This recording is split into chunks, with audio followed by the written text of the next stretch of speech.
Doctor ortho Ayurvedic oil and capsule. अब दर्द भी घुटने टेकेगा। सिंगापुर दौरे के पहले ही दिन यूपी के मुख्यमंत्री योगी को मिली बड़ी सफलता। यूनिवर्सल सक्सेस ग्रुप के साथ हुए 6,650 करोड़ रुपए के 3 एमओयू पर हस्ताक्षर। ग्रुप हाउसिंग, लॉजिस्टिक पार्क और हाइपर स्केल डेटा सेंटर परियोजनाओं में होगा निवेश। 20,000 से ज्यादा युवाओं को मिलेगा रोजगार। छत्तीसगढ़ के मुख्यमंत्री विष्णुदेव साय को जन्मदिन पर बधाइयों का सिलसिला जारी। दोनों उप मुख्यमंत्रियों समेत भाजपा विधायक दल ने दी जन्मदिन की बधाई। सांसद ब्रजमोहन अग्रवाल ने विवाह समारोह में केक काटकर मनाया सीएम साय का जन्मदिन। झारखंड के 48 नगर निकाय में आज मेयर, अध्यक्ष और वार्ड पार्षद पद के लिए मतदान से पहले चाईबासा में बवाल। भाजपा झामुमो समर्थकों में मारपीट, पैसे बांटकर वोट खरीदने का आरोप। आज से महाराष्ट्र विधानसभा का बजट सत्र शुरू। 6 मार्च को बजट पेश करेगी फडणवीस सरकार। 25 मार्च तक चलेगा महाराष्ट्र विधानसभा का बजट सत्र।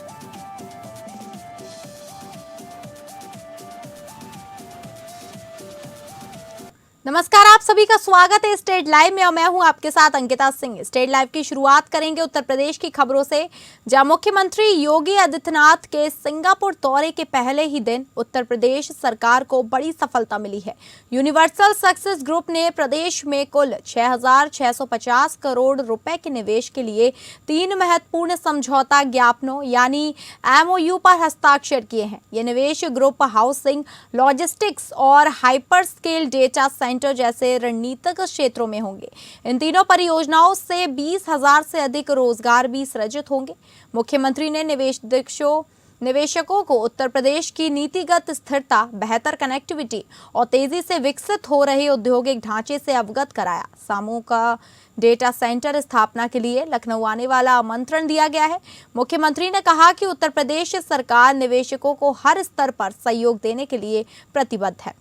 सिंगापुर दौरे के पहले दिन हुए ये 3 एमओयू प्रदेश की अर्थव्यवस्था को मजबूती देने, शहरी विकास को नई दिशा देने और बड़े पैमाने पर रोजगार सृजन सुनिश्चित करने की दिशा में महत्वपूर्ण उपलब्धि माने जा रहे हैं।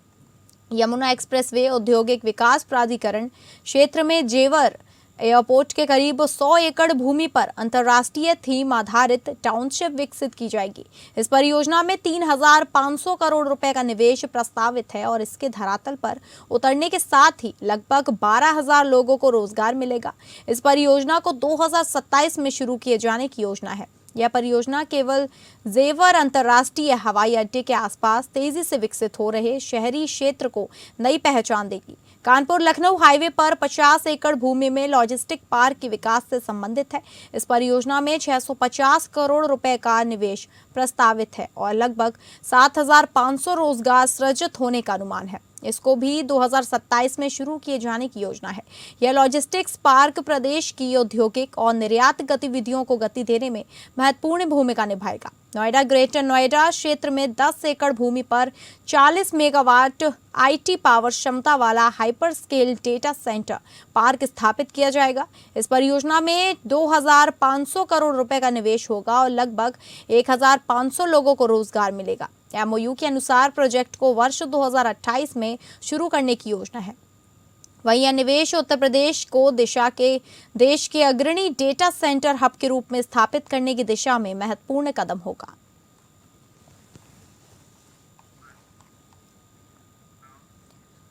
उत्तर प्रदेश का राजनीतिक पारा एक बार फिर चढ़ गया है, जिसकी वजह से बयानबाजी तेज हो गई है। वजह है सपा मुखिया अखिलेश यादव का वो ऑफर जो उन्होंने इशारों में सीएम योगी के दोनों डिप्टी सीएम ब्रजेश पाठक और केशव प्रसाद मौर्य को दिया है। सीएम योगी के ज्ञापन दौरे पर रवाना होने से पहले अखिलेश ने बिना नाम लिए बीजेपी के दोनों डिप्टी सीएम को ऑफर देते हुए कहा कि 100 विधायक लाओ और सीएम बन जाओ। उन्होंने ये तो कहा कि 100 विधायक लाने वाला यूपी का सीएम बन सकता है, लेकिन इस दौरान उन्होंने किसी का नाम नहीं लिया। ये पहली बार नहीं, विधानसभा सत्र के दौरान भी अखिलेश ने कुछ ऐसा ही कहा था। अब उनके इस बयान पर राजनीति पारा चढ़ गया है। बीजेपी ने भी अखिलेश पर पलटवार किया है। दिल्ली बीजेपी नेता आरपी सिंह ने कहा कि अखिलेश यादव जब ये कहते हैं कि 100 विधायक लाओ और एक हफ्ते के लिए मुख्यमंत्री बन जाओ, तो वे राजनीति का और लोकतंत्र का उपहास उड़ा रहे हैं। उन्हें पता है कि वे कभी दम पर तो मुख्यमंत्री बनने से रहे, इसलिए वे इस तरह से मुंगेरी लाल के हसीन सपने देखते रहते हैं। वहीं यूपी में बीजेपी के प्रवक्ता मनीष शुक्ला ने अखिलेश के बयान पर पलटवार करते हुए कहा कि उनका ये बयान उनकी राजनीतिक हताशा को दिखाता है। सपा अध्यक्ष जब भी टीवी पर आते हैं तो लोग उनको देखकर हंसने लगते हैं, गंभीर मुद्दों पर भी वह हंसते हैं, इसलिए राज्य की जनता उनको गंभीरता से नहीं लेना चाहती। उन्होंने कहा कि राज्य की जनता को विकास चाहिए, ना कि बयानबाजी।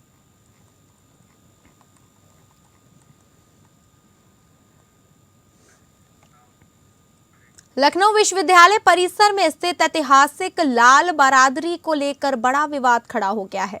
एएसआई से संरक्षित इस इमारत पर विश्वविद्यालय प्रशासन द्वारा ताला लगाए जाने के विरोध में छात्रों ने व्यापक प्रदर्शन शुरू कर दिया। बड़ी संख्या में छात्र लाल बारादरी के सामने एकत्र हुए और प्रशासन के फैसले के खिलाफ नारेबाजी की। छात्रों का कहना है कि यह इमारत करीब सन 1800 के आसपास नवाब नसीरुद्दीन हैदर द्वारा बनाई गई थी। लाल लखौरी ईंटों से निर्मित यह बारादरी विश्वविद्यालय की स्थापना से पहले की धरोहर है और इसके अंदर एक मस्जिद भी बनी हुई है, जहां वर्षों से नमाज अदा की जा रही है। छात्रों के मुताबिक लाल बारादरी में रेनोवेशन का कार्य चलने की बात कही जा रही है और परिसर में एक बोर्ड भी लगाया गया है, लेकिन परंपरा के अनुसार जब मुस्लिम समाज के लोग नमाज अदा करने पहुंचे तो उसने पहले ही इमारत पर ताला जड़ दिया गया और चारों ओर बैरिकेडिंग भी कर दी गई। आरोप है कि प्रशासन ने नमाज पढ़ने से रोका, जिसके बाद छात्रों में आक्रोश फैल गया। विरोध प्रदर्शन के दौरान मुस्लिम छात्रों ने लाल बारादरी के बाहर ही नमाज अदा की और रोजा खोला। इस पूरे घटनाक्रम के बीच परिसर में सांप्रदायिक सौहार्द की तस्वीर भी देखने को मिली। नमाज के दौरान हिंदू छात्रों ने हाथों में हाथ डालकर सुरक्षा घेरा बनाया ताकि नमाज शांतिपूर्वक संपन्न हो सके और कोई व्यवधान ना हो। छात्रों का कहना है कि विश्वविद्यालय परिसर में किसी भी तरह का सांप्रदायिक माहौल बर्दाश्त नहीं किया जाएगा और वे शांति व आपसी भाईचारे के पक्षधर हैं। कुछ लोग छात्रों ने यह भी आरोप लगाया कि बैरिकेड हटाने के बाद ही नमाज अदा की जा सकी।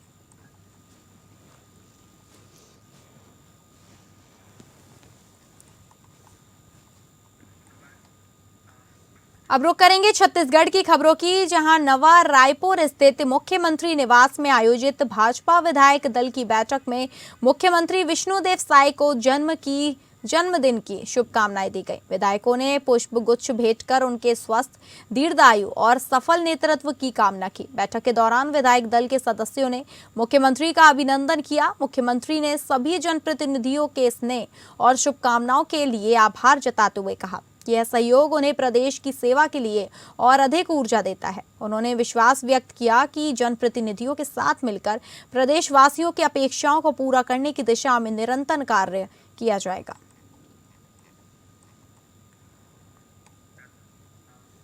राजधानी रायपुर में सांसद ब्रजमोहन अग्रवाल की भतीजी दिशा अग्रवाल के विवाह समारोह में मुख्यमंत्री विष्णुदेव साय का जन्मदिन मनाया गया।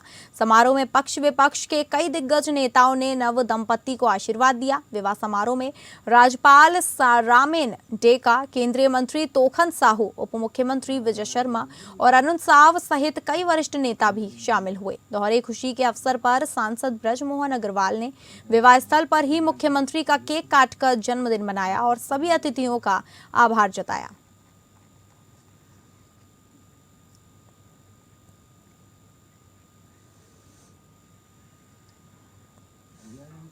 विधानसभा अध्यक्ष डॉक्टर रमन सिंह की अध्यक्षता में छत्तीसगढ़ विधानसभा के समिति कक्ष में कार्य मंत्रणा समिति की बैठक आयोजित की गई। बैठक में मुख्यमंत्री विष्णुदेव साय, नेता प्रतिपक्ष डॉक्टर चरण दास महंत, उप मुख्यमंत्री अरुण साव, संसदीय कार्य मंत्री केदार कश्यप, वित्त मंत्री ओपी चौधरी, कृषि मंत्री रामविचार नेताम, विधायक धर्मलाल कौशिक, विधायक धर्मजीत सिंह, विधायक अजय चंद्राकर सहित समिति के सदस्य उपस्थित थे।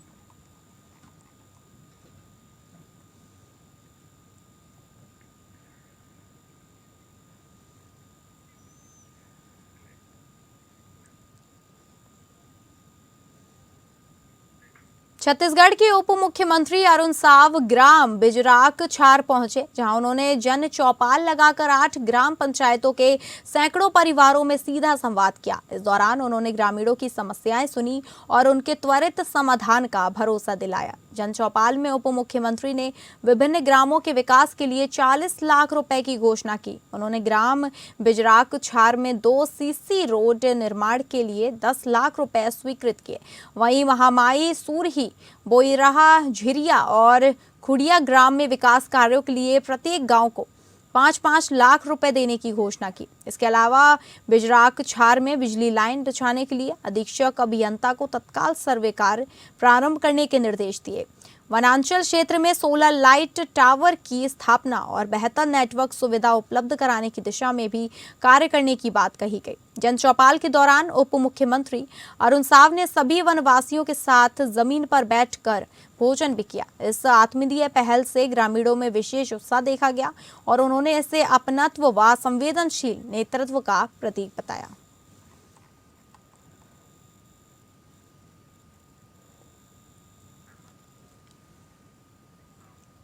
जिला एवं सत्र न्यायाधीश विनीता वार्नर के मार्गदर्शन और सचिव जिला विधिक सेवा प्राधिकरण पायल टोपनो के दिशा निर्देशन में ग्राम पंचायत भवन सागरपुर, राशन वितरण केंद्र सागरपुर और ग्राम पंचायत भवन रामपुर में कानूनी जागरूकता कार्यक्रम का सफल आयोजन संपन्न हुआ।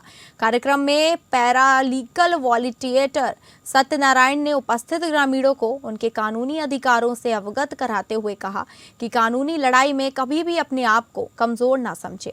विधिक सेवा प्राधिकरण अधिनियम 1987 के तहत देश के सभी जिला न्यायालयों में जिला विधिक सेवा प्राधिकरण कार्यालय संचालित है, जिसका काम आर्थिक रूप से कमजोर वर्ग को निःशुल्क कानूनी सहायता उपलब्ध कराना है। आप किसी प्रकार की कानूनी सलाह या सहायता के लिए नालसा के टोल फ्री नंबर 15100 पर कॉल कर सकते हैं। आगे उन्होंने आगामी 14 मार्च 2026 को आयोजित होने वाले नेशनल लोक की जानकारी देते हुए लोक अदालत में रखे जाने वाले मामलों की जानकारी और लोक अदालत के फायदे से अवगत कराते हुए मध्यस्थता के बारे में विस्तृत चर्चा की। इसके अतिरिक्त उन्होंने legal and defence council system की सेवाएं, बाल विवाह, टोहनी, प्रताड़ना निवारण अधिनियम, आबकारी अधिनियम एवं नालसा की नवीन योजनाओं के संबंध में जानकारी प्रदान की।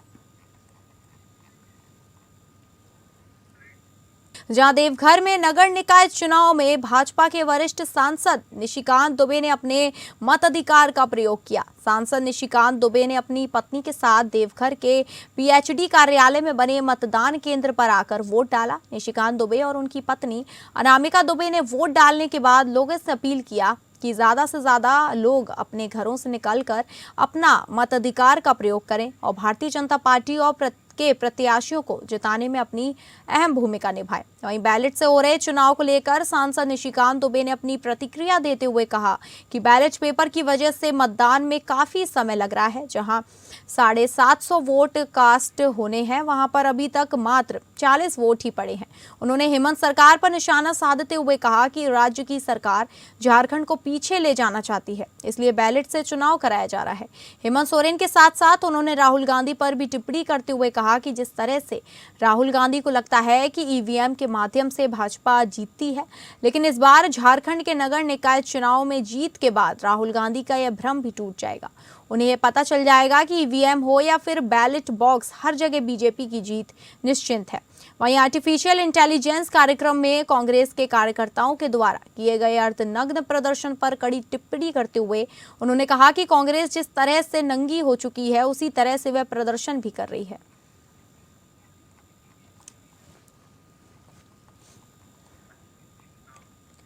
नगर पालिका आम निर्वाचन चुनाव को लेकर प्रदेश भाजपा के केंद्रीय प्रवक्ता प्रतुल शाह देव ने सभी मतदाताओं को अपना मताधिकार का प्रयोग करने की अपील करते हुए राज्य सरकार पर फिर से हमला बोला। उन्होंने पिछले 3 वर्षों तक नगर निकाय के चुनाव को टालने से लेकर भ्रष्टाचार को लेकर घेराव किया।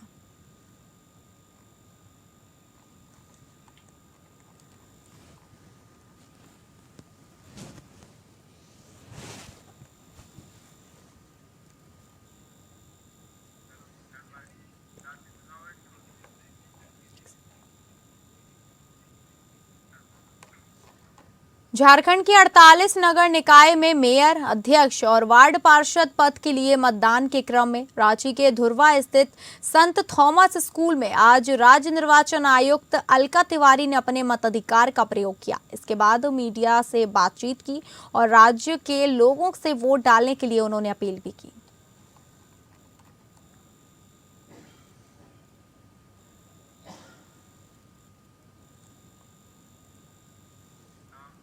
चाईबासा नगर परिषद चुनाव से ठीक पहले चाईबासा शहर में राजनीतिक तनाव बढ़ गया है।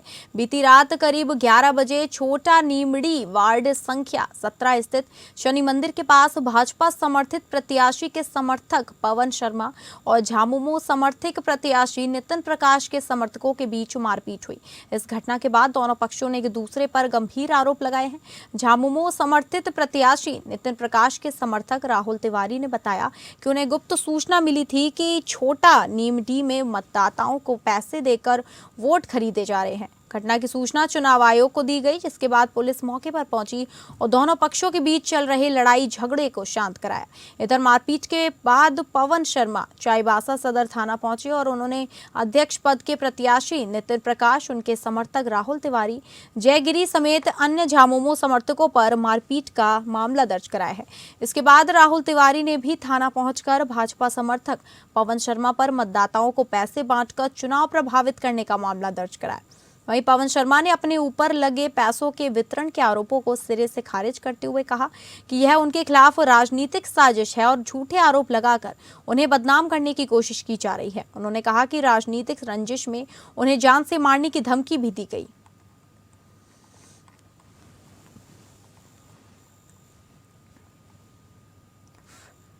अब बात करेंगे बिहार की खबरों की, जहां किशनगंज जिले के कोचा धामन विधानसभा क्षेत्र से सरवर आलम का एक वीडियो इन दिनों सोशल मीडिया पर तेजी से वायरल हो रहा है। वीडियो में विधायक एक ट्रैक्टर चालक को कथित तौर पर जूता मारने की धमकी देते हुए दिखाई दे रहे हैं।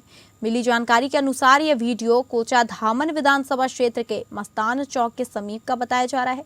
स्टेट हाईवे पर आए दिन जाम की समस्या बनी रहती है, जिससे आम लोगों को काफी परेशानियों का सामना करना पड़ता है। बताया जा रहा है कि उसी जाम में विधायक की गाड़ी भी फंस गई थी। वायरल वीडियो में देखा जा सकता है कि जाम से नाराज विधायक मौके पर मौजूद ट्रैक्टर चालक और मजदूरों पर भड़क उठते हैं और कथित तौर से उन्हें जल्द रास्ता खाली करने को कहते हुए जूता मारने की धमकी देते हैं। इस घटना के सामने आने के बाद क्षेत्र में तरह तरह की चर्चाएं शुरू हो गई। हालांकि इस मामले में विधायक से संपर्क करने की कोशिश की गई, लेकिन खबर लिखे जाने तक उनसे संपर्क स्थापित नहीं हो सका। वीडियो की सत्यता की स्वतंत्र रूप से पुष्टि नहीं हो पाई है। भागलपुर के मुजाहिदपुर थाना क्षेत्र में बाल्टी कारखाना के समीप स्थित एक बिस्कुट फैक्ट्री में भीषण आग लग गई। आग लगते ही इलाके में अफरा तफरी मच गई और आसपास के लोग दहशत में अपने घरों से बाहर निकल गए। मिली जानकारी के अनुसार फैक्ट्री में डीजल मशीन का उपयोग किया जाता था और वहां काफी मात्रा में डीजल स्टोर कर रखा गया था। आशंका जताई जा रही है कि पहले शॉर्ट सर्किट के कारण आग लगी, जिसके बाद डीजल ने आग को और भड़का दिया। देखते ही देखते आग ने विकराल रूप ले लिया। सूचना मिलते ही अग्निशमन विभाग की टीम मौके पर पहुंची और कड़ी मशक्कत के बाद आग पर काबू पाया गया। हालांकि तब तक फैक्ट्री का अधिकांश सामान जल कर राख हो चुका था। फिलहाल प्रशासन पूरे मामले की जांच में जुटा है। इस घटना में किसी के हताहत होने की सूचना नहीं है, लेकिन भारी आर्थिक नुकसान की आशंका जताई जा रही है। देश के जाने माने उद्योगपति और अडानी समूह के चेयरमैन गौतम अडानी पीरपैंती पहुंचे। इस दौरे को प्रदेश में विकास कार्यों के लिहाज से काफी महत्वपूर्ण माना जा रहा है। बता दें कि बिहार के पीरपैंती में अडानी समूह थर्मल पावर प्लांट का निर्माण कर रहा है। यह पिछले कई दशक में किसी भी औद्योगिक समूह द्वारा बिहार में किया गया सबसे बड़ा निवेश है। अडानी समूह के चेयरमैन ने मौके पर पहुंचकर इस प्रोजेक्ट के कामकाज का जायजा लिया और वृक्षारोपण के कार्यक्रम में हिस्सा लिया। अडानी समूह का पावर प्लांट पीरपैंती प्रखंड के सिरमतपुर और आसपास की करीब 479 हेक्टेयर भूमि पर बनाया जा रहा है। यह ultra super critical plant 2400 megawatt उत्पादन क्षमता का होगा। उत्तर में गंगा, दक्षिण में नेशनल हाईवे और पास की पीरपैंती रेलवे स्टेशन लॉजिस्टिक दृष्टि से लोकेशन को काफी महत्वपूर्ण बनाता है। इस प्लांट के निर्माण के दौरान 10 से 12 हजार लोगों को और ऑपरेशनल होने व लगभग 3,000 लोगों को रोजगार के अवसर मिलेंगे। इस परियोजना पर अडानी की तरफ से 30,000 करोड़ रुपए का निवेश किया गया है।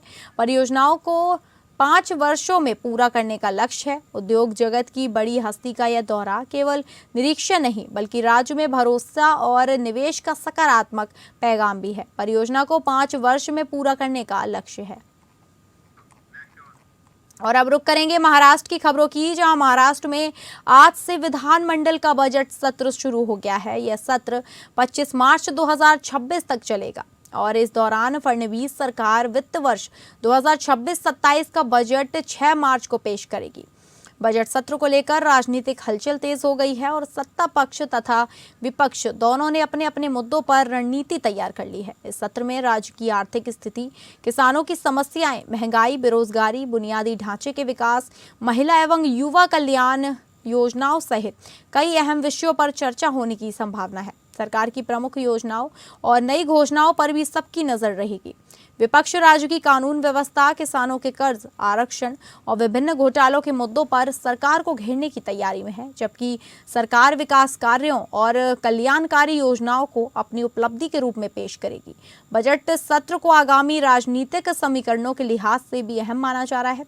ऐसे में आने वाले दिनों में विधान भवन में तीखी बहस और हंगामे के आसार हैं।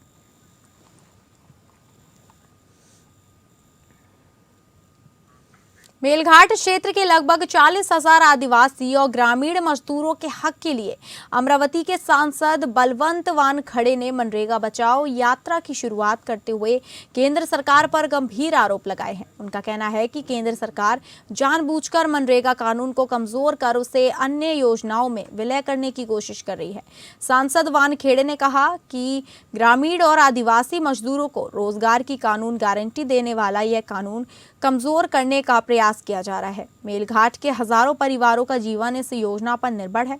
यदि मजदूरों के अधिकारों पर कोई भी आघात किया गया तो हम सड़क पर उतरकर तीव्र आंदोलन करेंगे। यात्रा में हजारों मजदूरों ने भाग लेकर अपना आक्रोश व्यक्त किया। हाथों में तख्तियां और नारों के साथ निकाली गई इस यात्रा ने पूरे क्षेत्र का ध्यान आकर्षित किया। सांसद वानखड़े मजदूरों के बीच बैठकर उनसे संवाद करते नजर आए और उनके अधिकारों की लड़ाई संसद से लेकर सड़क तक लड़ने का भरोसा दिलाया। सांसद वानखड़े ने मांग की कि मनरेगा के तहत मजदूरी कम से कम 400 रुपये प्रतिदिन की जाए और 100 दिनों के रोजगार की कानूनी गारंटी को प्रभावी रूप से बनाए रखा जाए। उन्होंने आरोप लगाया कि केंद्र सरकार आर्थिक बोझ राज्यों पर डालकर इस योजना को निष्प्रभावी करने की कोशिश कर रही है। उन्होंने कहा कि मनरेगा सिर्फ एक योजना नहीं बल्कि ग्रामीण अर्थव्यवस्था की जीवन रेखा है। इसे कमजोर किया गया तो सबसे ज्यादा नुकसान आदिवासी और गरीब मजदूरों का होगा।